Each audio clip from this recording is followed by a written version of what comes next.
Halo guys, kita ketemu lagi untuk fotografi minggu kedua dan di sini saya bakal bahas segitiga exposure atau kalau saya sebutnya kayak Trinity setting karena ada tiga hal ya.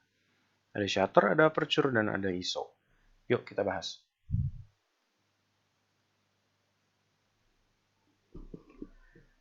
Oke, nah pada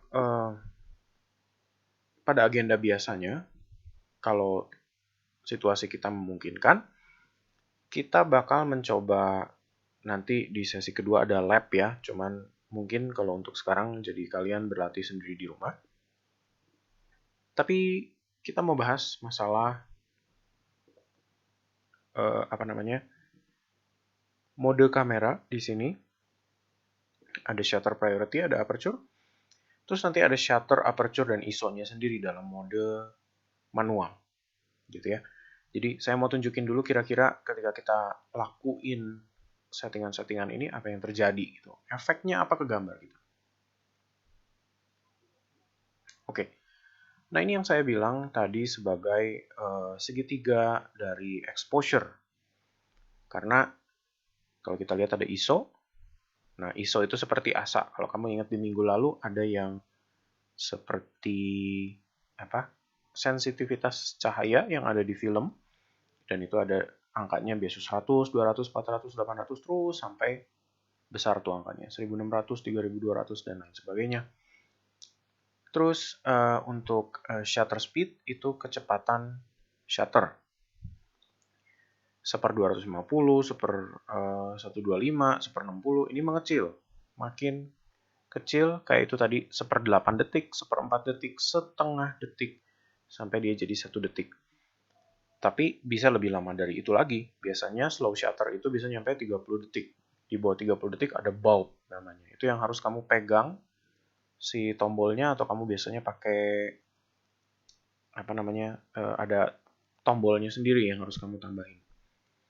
Terus aperture ada seperti kamu lihat yang nomor F itu ya, ada 2,8, 4, 5, 6, 8, 11, 16, 22. Seperti gitu. Di sini kita bisa lihat kalau ISO semakin besar angkanya, artinya kamu bisa motret dalam keadaan rendah cahaya, ya kan? Simple kalau untuk masalah ini pasti mudah dipahamin. Jadi kalau keadaannya gelap, taruh gede gitu ya ISO-nya. Tapi pastiin juga secukupnya. Karena kesalahan pertama yang paling cepat dilakuin sama yang baru belajar kamera adalah pakai ISO besar terus aja Pak, lebih aman. Enggak juga, tunggu dulu, bukan seperti itu. Jadi, kamu motret dalam keadaan pencahayaan jam 5 misalnya, di rumah kamu. Lampunya nggak kamu nyalain. Terus kamu mau coba motret dengan ISO 3200. Yang kamu potret nanti jadi seperti meshes warna-warni yang warna pelangi itu. Ya udah, foto kamu isinya itu aja semua. Nggak bagus lihatnya. Karena bukan apa? Itu yang namanya noise, gitu ya. Ketika semuanya gelap, kamu engkol ISO-nya setinggi-tingginya, yang terjadi adalah dia pecah-pecah dan freckle itu. Jadi ada noise. Ya, itu yang namanya noise gitu istilahnya. Yang berwarna-warni itu, semut-semut seperti ada biru, hijau, merah, apa segala macam. Jadi nggak bisa juga kita bilang bahwa pakai setting ISO gede terus aja Pak motretnya. Nggak bisa juga gitu. Kita nggak bisa bilang begitu. Jadi yang benar adalah kalau misalnya kamu motret lagi dalam keadaan cahaya yang siang gitu ya. Cukup cahayanya dari sekitar jam 9, 10, 11, 12, jam 1, 2, 3 gitu ya. Itu kira-kira ISO 100, 200, 400-an tuh udah cukup. Nggak usah lebih dari itu. Lebih rendah cahaya lagi mungkin oke, 600 gitu ya, 800. Kalau kamera kalian lumayan kuat, ada yang bisa sampai sedikit menyentuh ke 900, 1000 itu mungkin masih bisa. Tapi selebih dari itu biasanya udah, ya itu, noise-nya udah keluar. Maka hindari, kalau saya biasanya hindari. Tapi noise itu tidak akan keluar berwarna-warni ketika cahayanya cukup. Bisa aja gini, kamu mau motret sebuah serangga yang lagi terbang di tengah siang hari, kepakan sayapnya kan cepat sekali tuh. Kamu mau bikin sayapnya betul-betul beku, jadi nggak bergerak. Bisa. ISO-nya tinggiin. Sampai 1600 misalkan gitu. Kamu motret dengan shutter speed nanti. Katakan sampai 1/1000 gitu. Ya, saya nggak tahu, misalnya lebah aja kepakan sayapnya dalam 1 detik itu berapa kali. Gitu. Kalau misalnya dalam 1 detik dia mau ngepak sampai 300 kali, berarti kalau kamu taruh di 1/300 atau 1/350, ISO-nya kamu sesuaikan, terus kamu ambil, bisa jadi ada kemungkinan sayapnya akan beku. Jadi nggak kelihatan bergerak, mengepak, gitu ya. Oke. Terus, shutter speed. Kalau shutter speed, efeknya apa? Semakin tinggi pembaginya. Jadi misalnya 1/250, semakin gelap gambarnya. Jadi kita ngomong dulu misalnya ISO-nya taruh di 100, aperture-nya biarin di 2,8. Kita nggak sentuh-sentuh nih. Kita cuma ngomong shutter speed aja. Di 1/250, gelap. Misalnya, kamu nggak bisa lihat apa-apa lagi di layar kamera kamu. Atau kalau kamu udah coba jepret, hasilnya hitam. Hitam legem, nggak ada apa-apa, nggak ada informasi gitu ya. Itu artinya shutter speed kamu terlalu tinggi. Coba turunin. Misalkan di 1/250 udah hitam legem. Kamu taruh di 1/30, oh kelihatan sesuatu nih gitu. Udah kelihatan tuh di depan saya ada apa, misalnya ada tembikar, ada guci gitu ya, yang kamu lagi potret gitu, kelihatan. Nah, berarti sudah mulai well exposed namanya, sudah mulai mengarah ke expose cahaya yang benar. Berarti settingan kamu tadi di 1/250 itu terlalu gelap, karena shutter speednya terlalu cepat gitu. Kalau kamu atur lagi nanti ada di 1/15 atau di 1/8, oh ternyata ini cukup segini gitu. Nah, maka shutter speed itu semakin gede pembaginya, semakin gelap. Semakin kecil pembaginya, bahkan sampai ngomongin nanti kalau diambil udah 1 detik, 2 detik, 3 detik, maka dia semakin terang. Gitu ya, itu prinsipnya shutter. Masih mirip dengan ISO gitu. Jadi angkanya kecil, maka dia semakin, kalau ISO semakin kecil angkanya, maka dia semakin gelap. Kalau shutter, semakin gede pembaginya, maka dia semakin gelap. Dan kalau semakin kecil angkanya atau pembaginya, maka dia semakin terang. Kalau ISO semakin gede angkanya, maka dia semakin terang. Jadi agak kebalik ya di situ. Ini biasanya bingung nih untuk mahaminnya. Memang kamu harus sambil motret untuk belajar. Kalau enggak, susah. Gimana dengan aperture? Aperture kalian tentunya udah tahu. Kalau bukaannya besar, maka cahaya masuk lebih banyak. Maka otomatis kalau cahayanya masuk lebih banyak, maka lebih terang. Gitu ya. Kalau F-nya sampai di 8, 11, 16, 22, maka makin gelap. Karena semakin sedikit cahaya yang masuk. Nah, logikanya gitu. Tapi biasanya yang bingung adalah menghafal nomornya. Nomornya sih kamu nggak perlu hafalin, cuman maksudnya gini. Kalau nomor kecil itu bukaan gede. Nomor gede, bukaan kecil. Kebalik. Gitu kan, jadi kebalik-balikan ngafalinnya. Nah, itu yang bikin ribet dari ISO, shutter, dan aperture. Ini butuh praktek. Tidak akan mungkin saya ceritain begini dan kamu langsung bisa pergunakan. Karena memang butuh jam terbang. Ngelihat cahaya keadaan segini, kira-kira ISO berapa, ngelihat pergerakan orang seperti itu, supaya dia nggak kabur, seperberapa ya, gitu. Itu butuh latihan, memang. Nah, coba kita lihat kalau ke gambar, efeknya seperti apa. Kita mulai dari aperture dulu. Kalau aperture, dia mengontrol yang namanya DOF, atau depth of field, kedalaman. Nah, kalau kamu mau motret pohon Misalnya ada pohon Natal di situ dan belakangnya ada pemandangan. Kalau kamu berdiri 3 langkah dari pohon itu, shutternya kita nggak usah pikirin dulu, ISO-nya kita nggak usah pikirin dulu, kamu motret dengan f2,8, maka yang terjadi adalah objeknya tajam, objek yang kamu fokusin, tapi background-nya kabur. Semakin f-nya kamu besarin angkanya, semakin tajam semua sampai belakang. Jadi gitu. Jadi f2,8 di tengah-tengah ini mungkin nanti ada f3,2, terus itu ada 4,5, ada 5,6, nanti ada 11, ada 16, terus sampai f22. Di sebelah kanan ada ISO. Nah, ISO tadi kamu udah tahu ya. Jadi kalau seandainya 100, kamu bisa lihat bahwa dia bersih, gambarnya nggak ada grain atau nggak ada noise nanti ya, nggak ada pecah-pecah itu. Semakin tinggi ke sana, semakin pecah-pecah. Kalau shutter speed, semakin besar pembaginya, semakin tajam gambarnya, semakin beku pergerakannya. Saya bukan hanya ngomong masalah tajam kualitas gambar, tapi saya ngomongin masalah pergerakan menjadi beku, karena shutter speed-nya cukup cepat. Nah, jadi itu aspeknya dari 3 pembagi itu. Nah, kalau kamu belajar pakai motret pakai aperture priority misalnya, artinya kamu hanya mengontrol aperture aja. Dan si kamera akan berpikir untuk kamu bagaimana shutter speed dan ISO diatur.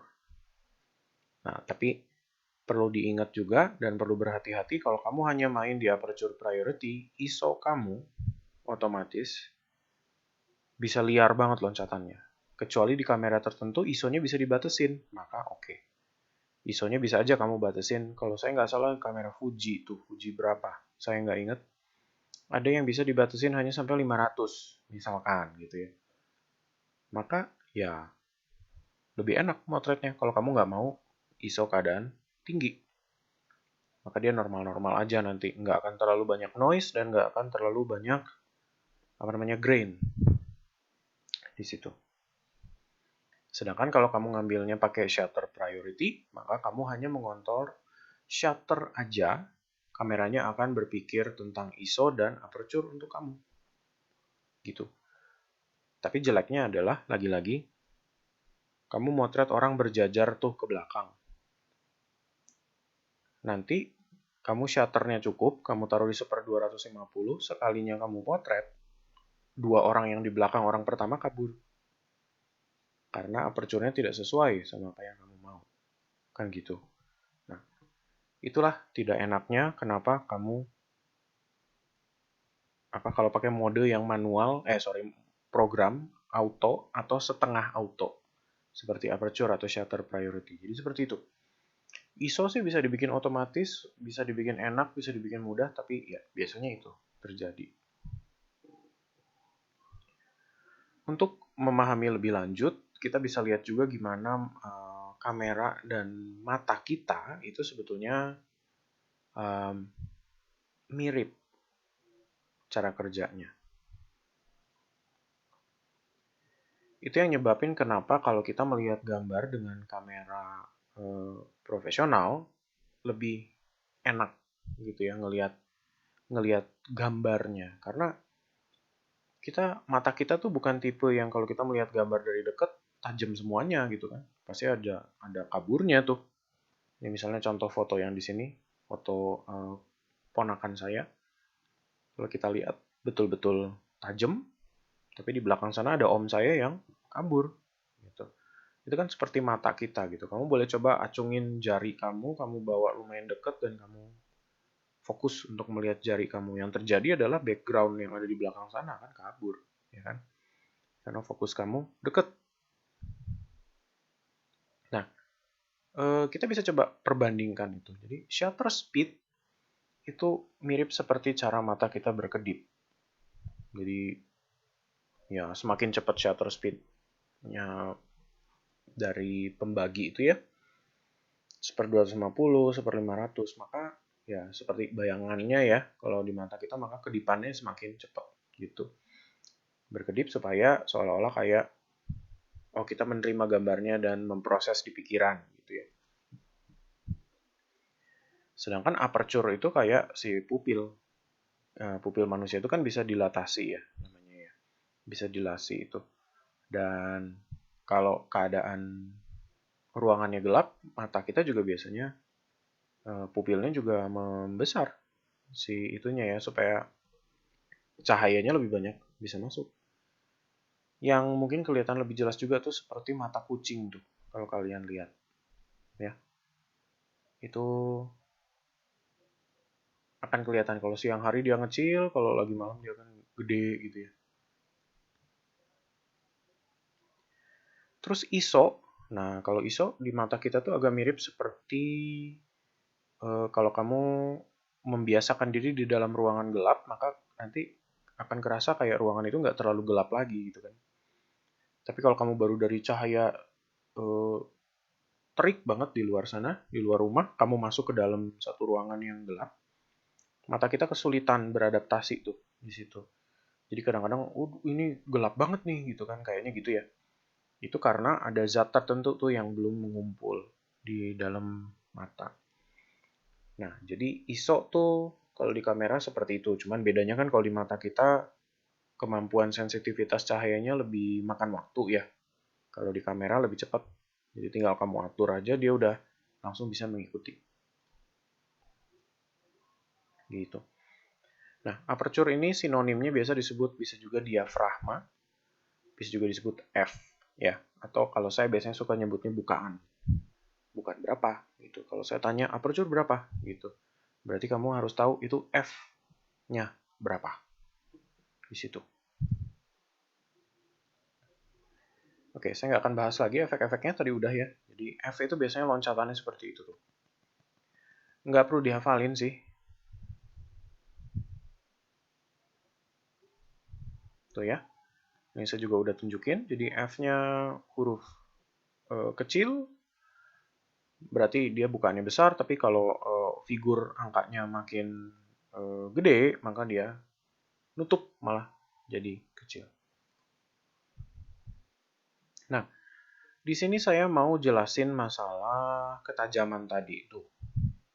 Jadi, kalau misalnya kita punya dua kasus, misalkan kamu ada di posisi orang yang motret nih di sini. Kamu mau motret misalnya siapa anak kecil ini nih yang ada di tengah gitu ya. Kamu udah kunci kamera kamu fokusnya ke dia. Di depan dia ada anjing dan di belakang dia sana ada pohon. Pada f2,8 dengan jarak kira-kira berapa itu? Ya sekitar 10 langkah lah dari anak itu. Dengan f2,8 maka yang area yang tajam, ketajaman itu ada di kotak yang warna biru. Kalau kamu lihat. Nah, artinya apapun yang ada di dalam situ, di dalam kotak biru itu akan tajam. Gitu ya. Kalau kamu motret dalam keadaan yang sama, fokusnya tetap ke anak itu, F-nya kamu gedein, angkanya jadi ke 16 misalnya. Nah, si pohon itu di belakang sana tiba-tiba jadi lebih tajam. Terus si anjing yang ada di depan jadi ikut tajam juga. Nah, itu karena F-nya angkanya besar. Gitu. Jadi, semakin besar F-nya, nomornya, maka akan banyak hal yang tajam di belakang. Ingat ya, ini di belakang dia, bukan di samping-samping dia. Kamera itu cara kerjanya begitu. Cuman berpikirnya antara yang deket ke kamu atau yang jauh dari kamu. Jadi kalau kamu mau bikin, misalnya ada orang berdiri pas di samping si anak perempuan itu. Kamu potret dalam keadaan f2,8, ya dia tajam juga. apa-apa, nggak ada masalah. Tapi kalau dia berdirinya di belakang si perempuan itu sampai di depan pohon misalnya, ya kaburlah dia gitu. Jadi di situ kamu mengontrol yang mana yang mau kamu kasih fokus.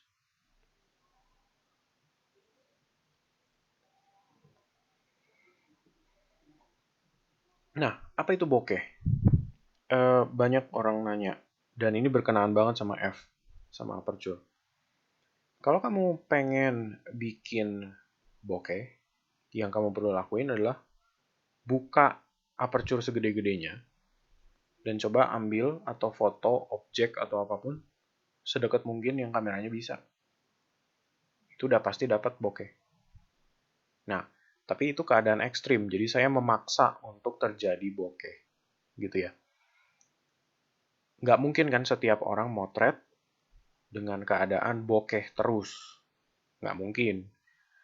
Bahkan jadi nggak sehat kalau kamu motret seperti itu. Artinya kamu memaksakan pengen punya bokeh, tapi jelek gitu loh. Bisa jadi aja kamu pengen bokeh, subjek kamu pun bahkan nggak tajam jadinya. Gara-gara F kamu kurang. Gitu. Aperture kamu kurang ditutup atau nomornya kurang besar. Maka itu yang terjadi. Jadi ingat ya, walaupun kamu suka banget dengan bokeh, jangan dieksploitasi berlebih atau jangan dipaksakan di setiap foto karena nggak bagus jadinya.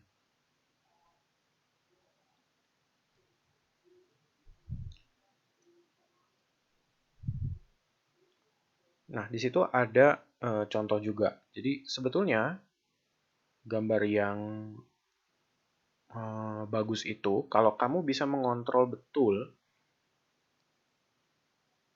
seberapa jauh benda itu tajam dan seberapa jauh kamu udah mau dia kabur. Jadi kalau kamu lihat foto saya ini, dia tajam hanya di memorial seat-nya aja. Tapi sisanya ke sana udah nggak tajam lagi. Nah, foto ini saya ambil pakai lensa saya yang 16-80 di kamera APS-C, bukan 3,5 sampai 4,5 atau 5,6, saya lupa. Dan saya ambil ini di 80 mm kalau saya nggak salah. Jadi keadaan vokal, jarak vokal zoom itu juga berpengaruh. Semakin jauh zoomnya, jadi di 50, 70, 80 mm misalnya, kemungkinan untuk blur di background terjadi itu jauh lebih tinggi dibanding kamu motret pakai katakan 18 mm, 20 mm. Wide angle, dengan vokal wide angle. Jadi itu yang bakal terjadi sebetulnya. Nah, kalau saya motret pakai depth of field yang tinggi angkanya, jadi misalnya f16, berapa ya, 8 gitu, atau 22, maka yang terjadi gambarnya tajam semua. Tapi kebetulan di foto ini saya motretnya pakai kalau saya nggak salah ada di 24 mm di foto ini. Jadi ketika vokalnya di wide angle akan lebih sulit terjadi bokeh di belakang. Kecuali kamu motret benda yang deket banget sama kamu. Maka yaitu kasus seperti kamu pegang tangan kamu deketin ke mata dan kamu lihat. Ya kamu jadi juling kan matanya kan, tapi belakang sana jadi kabur. Gitu. Nah ini biasanya suka muncul pertanyaan-pertanyaan kayak gini. Jadi lebih safe kalau kita ambil foto pakai aperture yang gede. Gede terus-terusan gitu. Nggak bisa gitu. Nanti yang terjadi adalah kalau misalnya lensa kamu bukaannya 4,5 sampai 5,6 gitu ya. Kamu motret di 4,5 terus. Dan vokal kamu kira-kira di misalkan 24 sampai 70 gitu misalkan. Ya cenderung aman lah lensa seperti itu karena kamu cuma bisa pakai 4,5, 5,6 gitu kan. Kebanyakan akan masih tajam. Nah, gimana kalau lensa kamu 1,8 misalnya?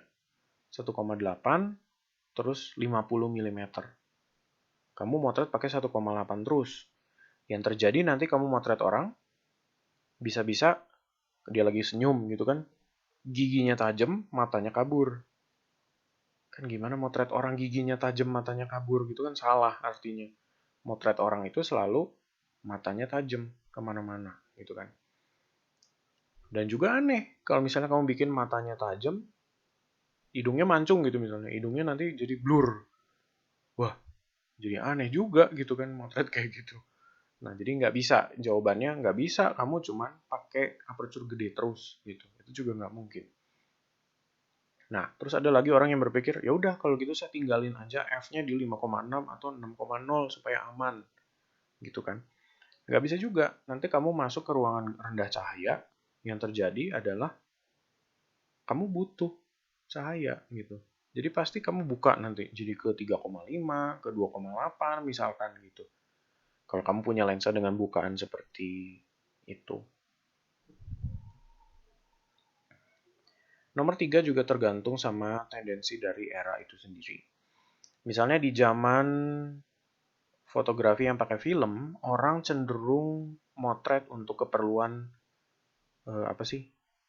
Ketajaman gambar itu terambil dan betul-betul keambilnya seperti apa gitu. Jadi orang lebih banyak yang penting kelihatan dulu deh gitu. Jadi mereka nggak berpikir untuk main-mainin bokeh ke sini, bokeh ke sana gitu kan lebih. Yang penting kelihatan dulu. Karena kalau gagal, fotonya nggak bisa dicetak atau apa ya buang uang gitu kan. Satu satu penampang film itu hilang gitu. Terus keempat biasanya juga ada yang bilang jadi ya udah kalau gitu lebih mending saya beli lensa yang bukaan aperture-nya gede. Oh iya, betul. Tapi lihat harganya dong. Gitu kan. Kalau kamu rela dan kamu rasa 15-20 juta itu murah, ya silahkan.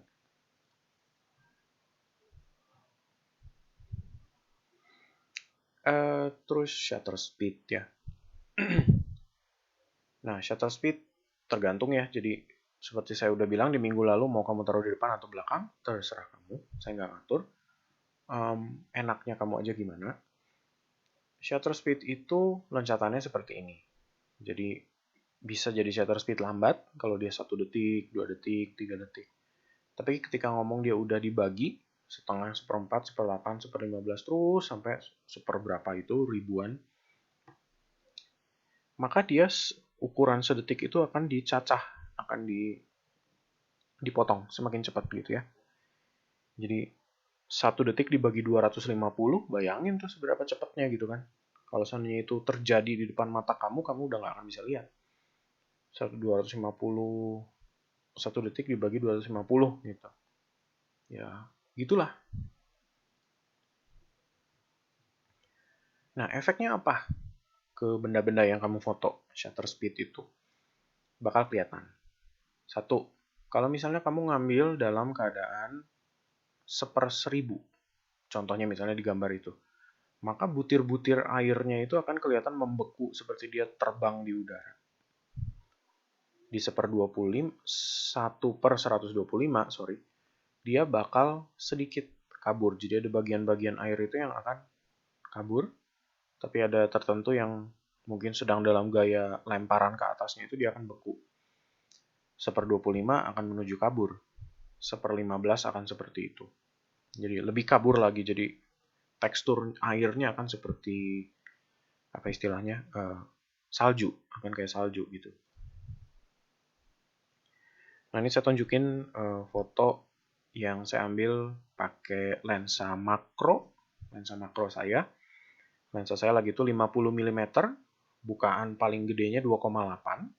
Saya ambil kira-kira di 1/1000 lagi itu. Ini matahari kira-kira sekitar jam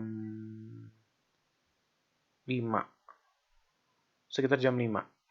di Sydney lagi itu, dan itu winter. Jadi winter itu mataharinya lebih cepat surut dibanding summer. Jadi ya cahayanya udah seperti itu jam 5. Dan kamu bisa lihat di 1/1000 air ini beku sepenuhnya. Jadi seperti kaca kualitasnya ya. Kamu bisa lihat seperti itu. Gimana dengan kalau ini saya ambil berapa ya? Saya lupa. 1/15 atau 1/10 deh kalau saya nggak salah. Dan ini agak challenge juga ngambilnya karena saya betul-betul harus pegang si kameranya supaya nggak gerak. Ini di dusun bambu, jadi ada kayak air terjun kecil gitu. Saya potret dengan 1/15. Yang terjadi airnya jadi seperti itu. Gitu.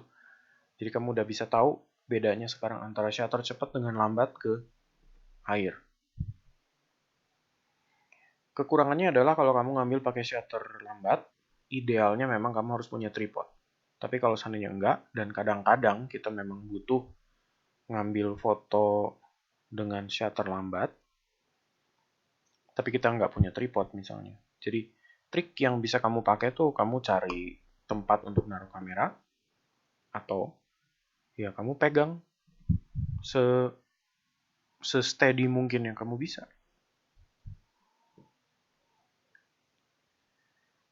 Nah, itu tadi masalah slow shutter kalau dipegang. Gimana dengan night photography? Slow shutter juga bisa dijadikan night photography. Kalau kamu sudah sampai ke night photography, yang dibahas adalah kamu harus lihat meteran light meter itu. Karena kadang-kadang di layar kamu udah nggak bisa lihat apa-apa, saking gelapnya. Gitu. Jadi, dudukin kamera kamu di tripod, cari komposisinya, ambil. Gitu. Jadi kamu akan bisa lihat tuh nanti di situ ada cahaya-cahaya tertentu yang akan muncul. Gitu. Nah, buat kalian yang kira-kira lagi belajar, tentunya pasti ISO akan agak-agak bingung nih ya.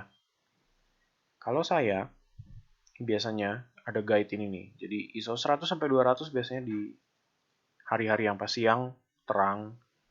Kalau agak mendung dikit 200-400.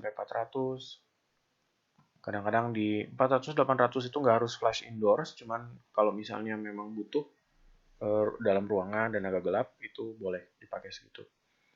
Nah, buat kalian yang kameranya agak kurang kuat, biasanya di 800-1600 itu udah hindarin deh, jangan dipakai lagi. Saya bisa bandingin, saya punya dua kamera, jadi saya punya kamera APS sama punya full frame. Kamera APS saya di 800 ISO mentok. Saya nggak akan coba cari lebih dari itu. Tapi di kamera saya yang full frame, di 1600, dia masih bisa handle. Jadi noise-nya masih nggak terlalu parah gitu ya. Jadi ya itu bedanya memang sih dari antara kamera itu. Pokoknya mirrorless memang itu kenapa saya anjurin pakai mirrorless juga karena ya kemampuan rendah cahayanya lebih bagus sebetulnya.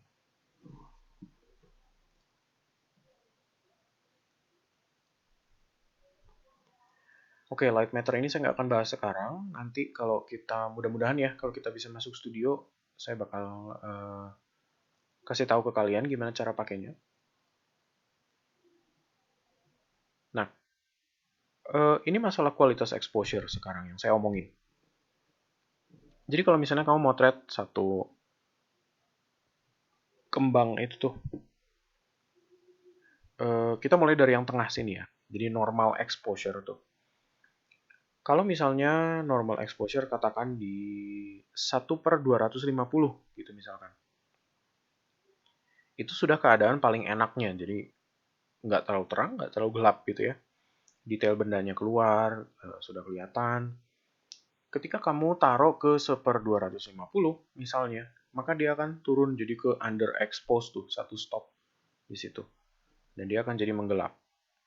Kalau tiba-tiba 1/300 itu jadi nggak cukup, kamu naikin lagi jadi 1/350 misalkan, atau 320, maka dia jadi lebih gelap lagi ke sebelah kiri. Nah, itu kan tentunya kita nggak mau ya. Jadi, biasanya kita mau cari normal exposure.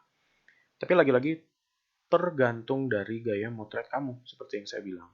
Jadi ini cuman cuman aturan umumnya aja ya yang saya bilangin di situ. Nah, apalagi overexposure. Jadi jangan dicari overexposure. Itu juga biasanya lebih detailnya malah nggak keluar sekalian gitu karena terlalu terang dan ujungnya hilang informasinya. Nah, exposure itu pengaruh ke banyak hal. Jadi saya kasih 2 kasus di sini, saya coba contohin. Di sebelah kiri, saya lagi motret Ferris wheel di Taman Ria dulu. Saya ngelihat lampu-lampunya bagus ya, gitu, keren. Jadi saya sengaja pengen meng-highlight si lampunya ini supaya dia keluar. Nah, jadi yang saya lakuin adalah shutter speed-nya saya tinggiin di situ. Aperture juga sebetulnya bisa. Jadi kalau kamu motret dengan 5,6 dirasa kurang, maka naikin aja ke 6,4, ke 7,2 gitu. Nggak apa-apa. Dan itu akan meredam juga kualitas cahaya dari lampu, pijar dari lampu itu akan berkurang. Gitu. Terus gambar yang sebelah kanan itu sebetulnya kaprodinya desain interior Bu Mila. Lagi itu pas kita ke Pangandaran, pas lagi ada tour bersama dari Binus. Kebetulan dia lagi foto-foto dan saya ambil foto itu dengan shutter speed yang lebih tinggi gitu. Dan yang terjadi adalah tadinya langit di belakangnya terang sekali. Ketika shutter speed-nya saya tinggiin, yang terjadi adalah langitnya saya mengekspos menyesuaikan exposure-nya ke langit ya gitu. Karena kalau kita lihat kan keadaan pencahayaannya beda. Yang sana belakang terang sekali, yang depan gelap. Gitu. Awal-awal exposure-nya orientasinya ada ke Bumila. Jadi Bumilanya terang, tapi langitnya jauh lebih terang lagi. Jadi nggak kelihatan apa-apa. Dan ujungnya saya giniin. Jadi shutter speed-nya saya tinggiin. Yang terjadi adalah si Bumilanya jadi gelap, tapi langitnya jadi kelihatan romantis banget. Kayak lukisan romantisisme itu ya. Kayak gitulah. Itu efek. Sama juga dengan ini. Pas saya mau motret, sebetulnya si patung Buddha itu kelihatan detail-detailnya. Cuman karena saya sengaja cuman mau cari siluet dari patung Buddha itu, maka aperture-nya sama shutter-nya saya tinggiin supaya dia gelap. Begitu juga dengan ini. Jadi waktu saya motret di Luna Park di Sydney, yang terjadi tuh saya ngambil foto ini kira-kira dengan saya tripod deh kalau saya nggak salah ini. Tapi juga saya harus nyari betul-betul, dan ini saya motret lumayan beberapa kali jadinya. Gara-gara saya mencari efek yang betul-betul menyebabkan si lampu-lampu bohlam lampunya itu pijarnya masih bagus, tapi dia tidak terlalu terang. Kalau saya biarin shutternya terlalu lambat, maka yang terjadi adalah pijarnya terlalu kuat. Gitu. Padahal ini keadaan cahayanya udah jam 6, setengah 7 nih kira-kira. Jadi memang langitnya aja kamu udah bisa lihat ya, di atas sana udah agak biru tua. Jadi itu udah jam 6 gitulah kira-kira. Ya. Itu materi kita untuk hari ini. Jadi kamu setidaknya ada lebih punya gambaran ke cara kerjanya shutter, ISO, dan aperture. Sebetulnya gitu. Jadi memang ribet karena bukan apa? Shutternya kamu tinggiin, berarti otomatis aperture-nya mesti dibuka. ISO-nya mungkin mesti naik, gitu. ISO-nya kamu turunin, berarti aperture-nya mesti dibuka, shutternya mesti dilambatin. Nah gitu. Ketika satu hal kamu rubah, dua hal yang lain akan harus mengikuti. Sebetulnya gitu. Jadi kalau saya, biasanya untuk mengambil foto yang supaya nggak kabur gitu ya, kita mulai lihat dulu. Mulai dari subjeknya. Kalau dia benda mati, ya udah, kamu nggak usah pusing. Benda mati sih, taruh aja 1/40, 1/50, dia nggak akan kemana-mana. Kita gambar pasti tajam, selama tangan kamu nggak goyang. Kalau mau foto benda, cenderung kamu lebih banyak main aperture pasti. Tajam apa tidaknya, kamu lebih mikirin itu. Nah, kalau motretnya orang dewasa, ya orang dewasa kan kamu bisa suruh ya. Lihat sini, jangan gerak, mau dipotret. Mereka akan nurut, mereka akan diem. Jadi shutter speed tidak perlu terlalu tinggi. Mentok-mentok per 125 itu saya rasa udah lebih dari cukup untuk motret orang dewasa. Tapi memotret anak kecil yang dia lari-lari kemana-mana gitu. Nah itu mungkin jadi harus di seper 250, seper 300 mungkin gitu ya, supaya aman, supaya dia nggak kabur. Nah kalau udah seperti itu keadaannya, jadi otomatis ISO kamu harus mungkin ada di sekitar 400-500 walaupun keadaan cahayanya cukup gitu. Ya, tapi tergantung cahaya yang ada ya, lagi-lagi. Saya nggak bisa ngomong begini dan tiba-tiba perhitungannya langsung tepat gitu, nggak bisa.